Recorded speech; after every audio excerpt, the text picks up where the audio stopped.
Air preheater name से ही हमारा ये इंडिकेट हो रहा है, मीन्स एयर को हम लोग प्रीहीट कर रहे हैं।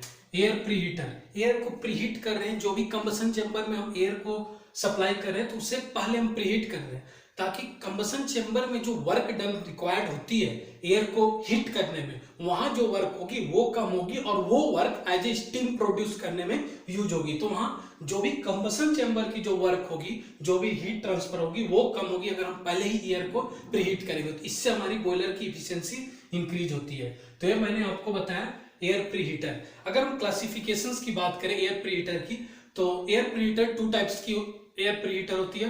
First type is recuperative air preheater and second is regenerative और rotary type of air preheater. जो मैंने फर्स्ट पार्ट आपको बताया recuperative type of air preheater, वो हमारा हम बोल सकते हैं स्टैटिक एयर प्रीहीटर भी हम बोल सकते हैं। एंड जो सेकेंड मैंने आपको बताया रीजेनरेटिव और रोटरी एयर प्रीहीटर हमारी होती है। तो हमारी क्लासिफिकेशन है। और जो रिकूपरेटिव टाइप ऑफ एयर प्रीहीटर होती है उसमें और फर्दर क्लासिफिकेशन होती है। टू टाइप्स ऑफ क्लासिफिकेशन होती है, एक हमारी ट्यूबुलर एयर प्रीहीटर होती है और एक हमारी plate type of air preheater होती है।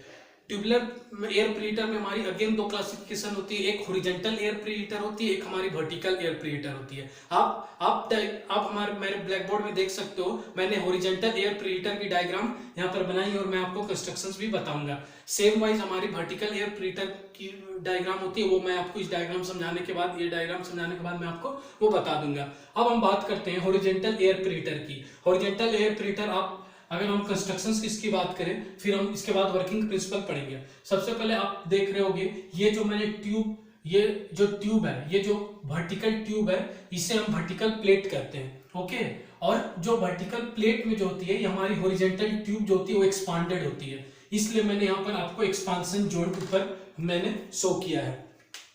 नाउ अब ये जो देख रहे हो आप, ये हमारी हॉरिजॉन्टल ट्यूब्स है, यहाँ पर स्टैक्स ऑफ ट्यूब है और हमारी नीचे भी ट्यूब्स है। ओके, अब यहां पर देख रहे होगे, ये पार्ट आप देख रहे होगे, ये सूट ब्लोइंग प्रोसीजर है। जनरली हॉरिजॉन्टल एयर प्रीहीटर में हमारी क्लीनिंग प्रोसीजर डिफिकल्ट होती है, तो हम सूट ब्लोइंग करते हैं, और या तो अगर और ज्यादा अगर कुछ suits, large amount of suits अगर डिपॉजिट है तो हम इस एयर प्रीहीटर को हम वाटर वॉशिंग से भी हम क्लीन करते हैं। जनरली जो वर्टिकल एयर प्रीहीटर टाइप की होती है उसे जो वहां सूट ब्लोइंग की जरूरत नहीं होती है, वहां वाटर वॉशिंग की भी जरूरत नहीं होती है, बट सूट ब्लोइंग सारे एयर प्रीहीटर्स में होती है। तो ये जो सूट ब्लोइंग मैंने दिखाया है, सेम नीचे भी एक सूट ब्लोइंग हमारी होती है, स्पेस की वजह से मैंने नहीं दिखाया। तो हमारी हॉरिजॉन्टल ट्यूब्स है, यहाँ स्टैक्स ऑफ ट्यूब्स है ऊपर नीचे। अब हमारी एयर फ्लो की बात करें तो एयर फ्लो है, ये एयर फ्लो जो है ये हमारी प्राइमरी एयर फ्लो है। जो हमारी प्राइमरी जो कंबशंस के लिए यूज होती है, जो फर्नेस में यूज होती है, वो हमारी एयर फ्लो है। जनरली एयर दो टाइप्स की होती है, एक प्राइमरी होती है, एक सेकेंडरी होती है। तो ये जो हमारी एयर फ्लो है वो हमारी primary type of air flow है। अब ये एयर फ्लो की डायरेक्शन है, आप देख सकते हो, ये बाईपास फ्लैप है, इससे हमारी एयर कंट्रोल होती है। सेम आउटलेट में भी हमारा कंट्रोल होगी। अगर air limit amount of heated हो जाती है तो एयर को हम लोग डायरेक्टली बाईपास भी कर सकते हैं, जो मैंने यहाँ पर अरेंजमेंट आपको शो किया है ना। अब नीचे आप देख सकते हैं, ये हमारी सपोर्ट बीम है, ये इसको सपोर्ट करके स्ट्रेंथन प्रोवाइड करती है, और ये हमारा अपटेक गैसेस इन है और ये हमारा अपटेक गैसेस आउट है। तो ये पार्ट शो किया। अब हम बात करते हैं एयर प्री हीटर की लोकेशंस पर। एयर प्री हीटर जनरली इकोनोमाइजर्स और ईएसपी पे लगी होती है। ईएसपी होती है इलेक्ट्रोस्टैटिक प्रिसिपिटेटर होती है। अगर आपको ऐसा लगता है, अगर आपको वो जानना हो तो आप अलग से मैं इसकी वीडियो बना दूंगा।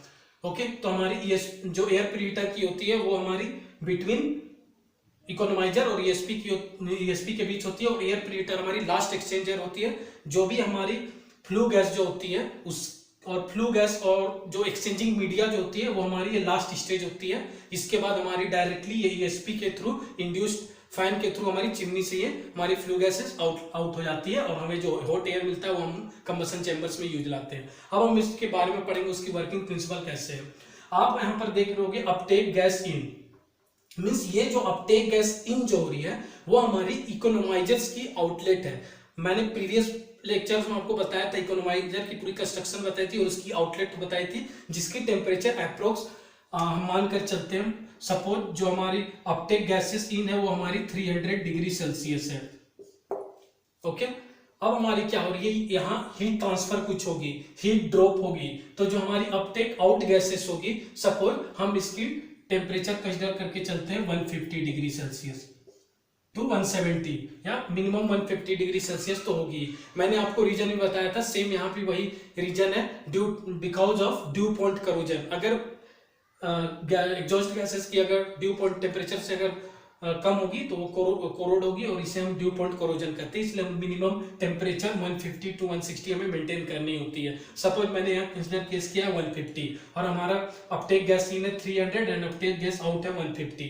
नाउ हमारी एयर फ्लो है, मैंने वीडियो की स्टार्टिंग में बताया था जो एयर फ्लो है वो हमारी प्राइमरी एयर है जो कि कंबशंस के लिए यूज आती है। तो जो एयर की फ्लो है वो हमारी जो इन है, ये हमारी एयर फ्लो इन है। तो इसकी टेम्परेचर सपोज अगर हम 40 डिग्री सेल्सियस अगर हम लेते हैं, ओके। अब हमारी जो है यहाँ से सर्कुलेशन हो रही है और हमारी एयर यहाँ पर हीटेड आउट एयर हम यहाँ पर आप देख रहे हो कि ये प्रोड्यूस हो गई और ये हमारी कंबशन चैम्बर्स में सप्लाई हो रही है। तो हमारा यहाँ पर एयर फ्लो हीट गेन की और जो फ्लू गैसेस था वो हीट एनर्जी ट्रांसफर की। तो यहाँ पर हीट एक्सचेंज हुआ, तो जब हमारा एयर का जो टेम्परेचर है वो इंक्रीज। सपोज अगर हम इसकी इंक्रीमेंट हम लगभग 150 डिग्री सेल्सियस हम लेते हैं, ओके। ये हमारी एयर की टेम्परेचर है आउटलेट की, इसमें और इसमें कंफ्यूज ना हो, ये हमारी फ्लू गैस टेम्परेचर की आउटलेट है, हमारी एयर की टेम्परेचर की आउटलेट है। नाउ क्या इसकी कंस्ट्रक्शंस एंड वर्किंग प्रिंसिपल की, और मैंने कुछ टेम्परेचर्स की आपको वैल्यू बताई, flue gas in, flue gas out, air in and hot air out की। अब हम बात करते हैं इसकी इफिशियंसी की। अगर हम लोग सपोज एयर प्रीहीटर अगर हम इंस्टॉल किए अगर बॉयलर पावर प्लांट में ऑन बोर्ड शिप में, तो हमारी इफिशियंसी जो होती है बॉयलर पावर प्लांट की हमारी 2 to 10% हमारी इंक्रीज करती है। तो इफिशियंसी कैसे इंक्रीज करती है और इसकी अब हम कैलकुलेशंस की बात करेंगे। सबसे पहले एक हमारी ऐसा ऑब्जर्व किया गया, ऐसा देखा गया है, every 20 degree Celsius rise in air temperature in APH there is increase in 1% of boiler efficiency. तो ये जो मैंने आपको जो बताया, every 20 degree Celsius rise in air temperature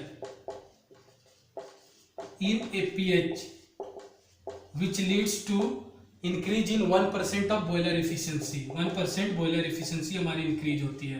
means what, जो एयर टेम्परेचर है, जो हमारा एयर फ्लो इन हुआ, अगर वो एवरी 20 डिग्री सेल्सियस अगर हमारी एयर टेम्परेचर इंक्रीज होती है एयर प्री हीटर में, तो इससे हमारी बॉयलर की इफिशियंसी हमारा 1% इंक्रीज होता है।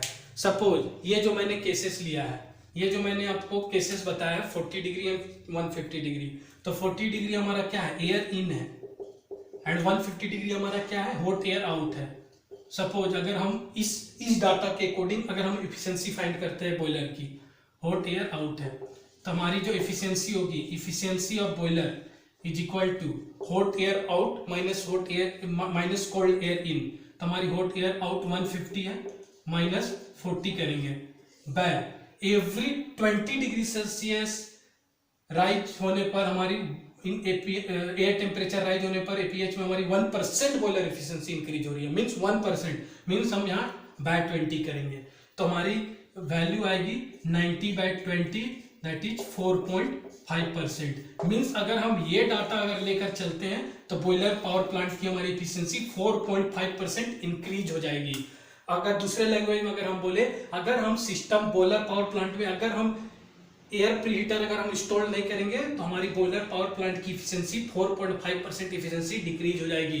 सपोज हमारी बॉयलर पावर प्लांट की इफिशियंसी 40% है, अगर हम एयर प्रीहीटर अगर हम वहाँ इंस्टॉल्ड एयर प्रीहीटर को अगर हम निकाल दें, अगर एयर प्रीहीटर को हम अनइंस्टॉल्ड कर दें तो हमारी इफिशियंसी 4.5% डिक्रीज हो जाएगी। मींस 40 माइनस 4.5 दैट इज 35.5% हो जाएगी। तो ये हमारी इफिशियंसी का मैंने आपको डाटा बताया।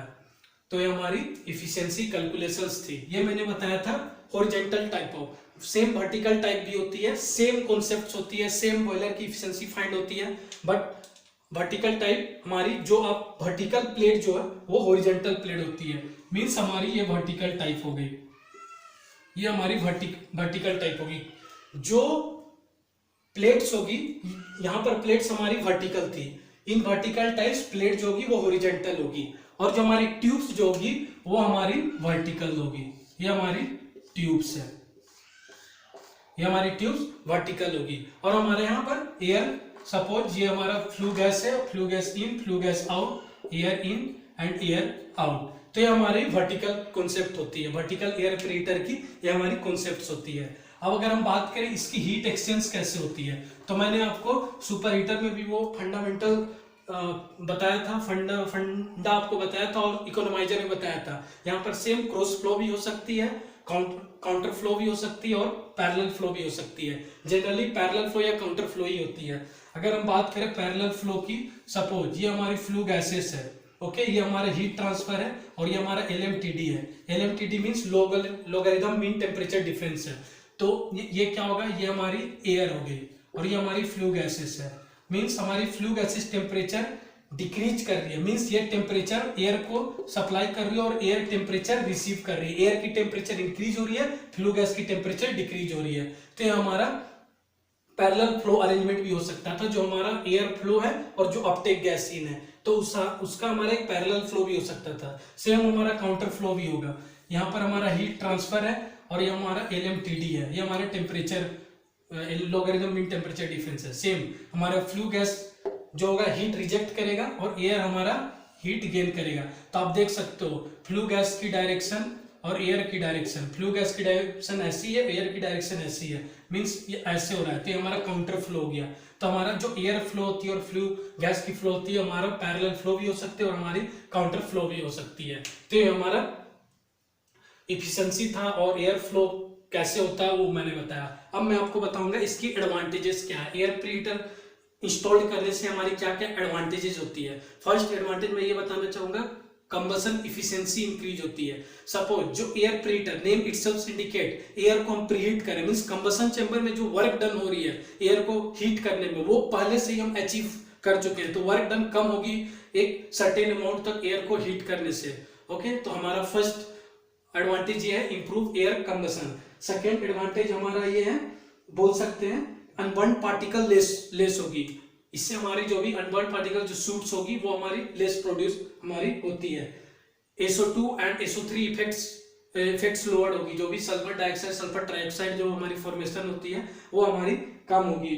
हमारे यहाँ लेस एयर रिक्वायर्ड भी होगा। जो भी हम फोर्स ड्राफ्ट से फिर जो एयर लेंगे वो हमारा लेस होगी, क्योंकि कुछ एयर हीटेड एयर हम पहले से ही हम उसे रिसीव कर रहे हैं। Okay, and most important and the सबसे ज्यादा इंपॉर्टेंट, ये सिर्फ एयर प्रीहीटर की इंपॉर्टेंट नहीं है, ये इंपॉर्टेंट इकोनोमाइजर में भी इसे हम बोल सकते हैं। जो वेस्ट हीट गैसेस है वो हमारी यूज में आ रही है। वेस्ट हीट गैसेस मीन्स जो भी हमारे इंजन की वेस्ट हीट है, चाहे बोल सकते हैं बॉयलर की वेस्ट गैस हीट है, वो हमारी एक यूजफुल में आ रही है। मीन्स एक नेगेटिव कंसिक्वेंसेस को हम एक पॉजिटिव कंसिक्वेंसेस में कन्वर्ट कर रहे हैं। तो हमारी एक मेन एडवांटेज थी।